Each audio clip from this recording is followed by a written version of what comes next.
First of all, it was some good news.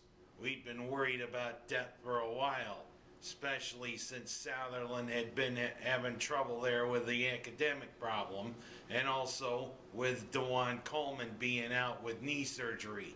But Sutherland's imposed sanctions ended as of last Saturday, and the next day, guess what? His three-point shooting was back on full display, especially against our good friends from down there near New York City. Jamaica, New York, man. Oh, wait a minute. Wrong Jamaica. Jamaica, the suburb of New York City. Yeah, the Red Storm of St. John's coming to the Dome. And thankfully, we'll continue that great old rivalry we have with St. John's with a home-at-home series the next 2 seasons. It's a good thing because there's a few rivalries I don't want to see end with SU's impending move to the ACC. But Sutherland's three-point shooting was on full display, and Michael Carter-Williams with a monster dunk even if he got hit with a charge. And of course, Sutherland had to show he could dunk too. A pretty impressive win, 77-58 over the Red Storm. And you know, the return of Sutherland is great because now we're heading into the stretch run there, heading towards the Big East tournament, especially with two games coming up against our good old friends there from Washington, D.C., Georgetown. But first, later this week, we got our games against UConn, and hopefully it won't be the last game against UConn, because that's always been a great rivalry, even though Jim Calhoun retired this year because of health problems, and also our good friends from down in New Jersey, Seton Hall. Well, 2 big games coming up for the Orange this week, and you know, when Dewan Coleman comes back in a couple of weeks, we'll be back at full strength. You know, depth problems were a problem, but we kind of worked through them. Even if we did lose to Villanova, then to Pittsburgh. Let's keep it going, Orange fans. And let's stay with the Orange, shall we? Last Wednesday was the National Signing Day for the football team. We could have had maybe 23, 24 recruits, but a few of them bolted because of the uncertainty with Shaper becoming the coach. But you know, he shouldn't have bolted. Shaper seems to be cut from the same cloth as Marone is. He's a lunch pail type guy for a lunch pail type town, which Syracuse is.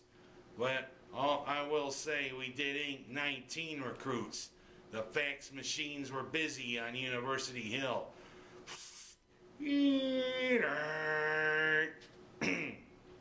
My fax machine definitely needs a little oil. Alright, those faxes zoom out if I really do say so. Say, Ken, you got a fax? Yeah.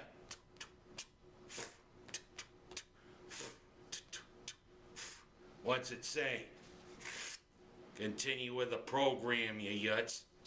Okay, 19 recruits coming to the University Hill for this fall, including 2 quarterbacks, Austin Wilson, Mitch Kimball, who is not a doctor, and we're not going to send Sam Gerard on his tail. But you know, let's talk about a couple that did get away. Zach Allen was a quarterback from Texas. It looked like he was going to be the replacement for Ryan Nassib. But then when Shaper became coach, he decided to stay at home and go to Texas Christian. And also Augustus Edwards, a highly touted running back from down around Long Island. He was going to come up here, but then he decided to switch and go to Miami, who's going to be our big opponent again now that we're going to the ACC.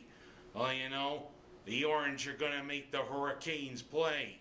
Although I don't think we play the Canes this fall. But we'll see. We'll play them in the future, hopefully with Edwards on the team there, and we can put the Hurricanes back down to a tropical depression. You know, it looks looking like a pretty good first year for Shaper coming up. But the thing is, we need to add one more opponent. We need to add someone from the FCS, it looks like. That's what we're looking for. Maybe we can put Colgate on the schedule. Because you know how Orange fans love to do. They like to brush their teeth with Colgate. Oh, missed the sync on that one. Let's also talk about a couple other things this week. First, Westminster with their annual dog show this week. For, I think it's the 137th time Westminster is taking over Madison Square Garden. The thing is, we get to see all the great breeds that are recognized by the American Kennel Club. And of course, those are some of the best of the biz. Of course, last year, Malachi, the Pekingese, won it all. His cousin actually is in this year's dog show. I wonder if he's got some good bloodlines like his cousin. But of course, you know how the Pekingese like to walk. They walk like a penguin. Of course, you could put a little rhythm to the way some dogs walk, especially the Pekingese. Oh, wait a minute. We don't have a band.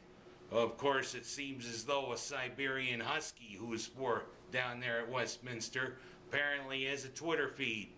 Apparently he tweets, must remember to put my paw print on the thing to save fire hydrants. Watch the Puppy Bowl, but only for the commercials. You want to know what a Twitter feed for me if I were a dog would be? Would be this.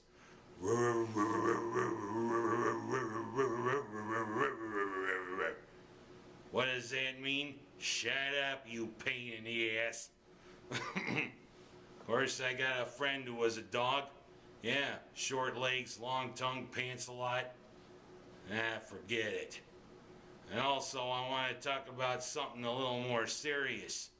I mean, it's an uncertain time for Catholics nowadays, especially here in the Rochester Diocese, and of course to the shocking news that Pope Benedict XVI is going to resign at the end of this month. I mean, he is 86 years old. He is in failing health. Thing is, I think he decided to get out when he knew maybe he could still make a smooth transition for the Catholic Church.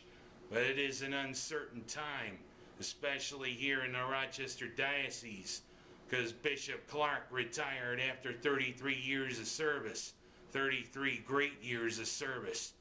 It's now Bishop Robert Cunningham, who is now the Apostolic Administrator for this diocese, and he's the head of the Syracuse Diocese. But you know, I mean, Benedict had to do a lot to try to do what Pope John Paul did. Of course, I've read what a couple of the favorites are to become the next Pope are. One of them is a cardinal from Ghana. That would be unique. A cardinal from Africa becoming the next Pope. Of course, they say the favorite is a cardinal from Italy. But I mean, it seems as though they always like to go with Italy because that's where the Vatican is. Right there in the center of Rome. Of course, the last time an Italian was the Pope, he only lasted a few months, and his successor lasted 27 years. But you know, it's uncertain times because this diocese has been losing Catholics. Of course, they say around the world, and especially in other parts of the United States, Catholics have been gaining. Of course, it's in Africa and it's in Latin America. But we need a new leader, a good new leader for the Catholic Church. And we need another good leader to become the next leader of the Rochester Diocese. And I will just take one look at this. I mean, right here in Seneca Falls and around the surrounding area, we're in the Diocese of Rochester. We're Catholics. Of course, for the Episcopalians around here, of which my mom, my sister, and my niece are part of. They're part of the Diocese of Syracuse for the Episcopal Church. Something a little amiss there. Oh well, that's the way they do it. And I mean, I just want to take a shout out here, because it's Valentine's Day, it's Ash Wednesday, and Mardi Gras all coming up. Of course, Mardi Gras is today, but it'll be yesterday when this is broadcast. And Ash Wednesday will probably be when this is broadcast. The start of the 40 days, that is Lent. And of course, Valentine's Day is Thursday. Remember to get your Valentine that special gift. Of course, don't make it a heart cut out of cardboard paper. Of course, sometimes that was a pretty good Valentine if you ask me. Well, happy Valentine's Day, and also happy birthday to my sister, because she was born on February 14th. I'm Ken Haas, and that's my rants for this week.